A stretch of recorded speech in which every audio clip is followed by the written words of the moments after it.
Если вы хотите, чтобы ваш ребенок посещал кружки центров дополнительного образования, получите для него соответствующий сертификат. С нынешнего года это обязательное условие. Документов два вида. Сертификат учета. С его помощью эксперты проанализируют, какие направления доп. Образования самые востребованные, а какие кружки существуют лишь на бумаге. Это поможет в будущем переформатировать работу педагогов. Еще один сертификат персонифицированного финансирования дает возможность посещать платные кружки за полцены либо вообще бесплатно. Такой услугой сегодня можно воспользоваться в Сыктывкаре, Ухте, Воркуте и еще 7 муниципалитетах. Эти сертификаты позволяют использовать их в системе платных частных образовательных организаций, которые занимаются дополнительным образованием.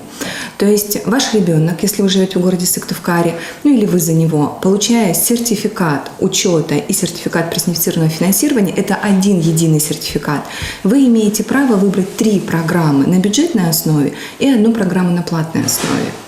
Я не говорю сейчас о том, что программа на платной основе будет полностью оплачена за счет бюджетных средств. То есть это может быть частичная оплата, это может быть полная оплата, если программа недорогая. Андрей, Витя, Саша, Кузьма. Старшему 15, младшему 2 года. Увлечения в многодетной семье Кашириных разные. Спортивное ориентирование, легкая атлетика, бальные танцы.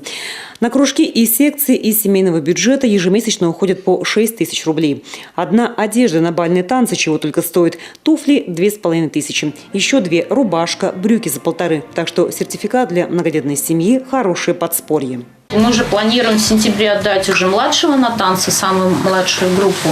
Он уже пытается танцевать у нас ча-ча-ча, тоже очень рвется на танцпол.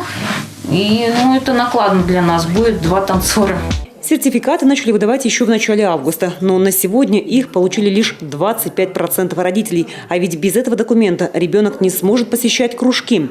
Получить документы очень легко и просто. Необходимо лишь зайти на сайт ПФДО.коми. Там подробно описана пошаговая инструкция для получения сертификата. Вам на электронную почту придут 3 документа. Первый документ – это заявление о предоставлении сертификата. Второй – согласие на обработку персональных данных. И третий документ – сертификат персонифицированного финансирования. Следующее ваше действие – вам необходимо этот сертификат активировать. Активируется сертификат 1 раз в жизни. То есть вы получили для своего ребенка сертификат, вот ему сегодня 5 лет, и до 18 лет этот сертификат будет действовать.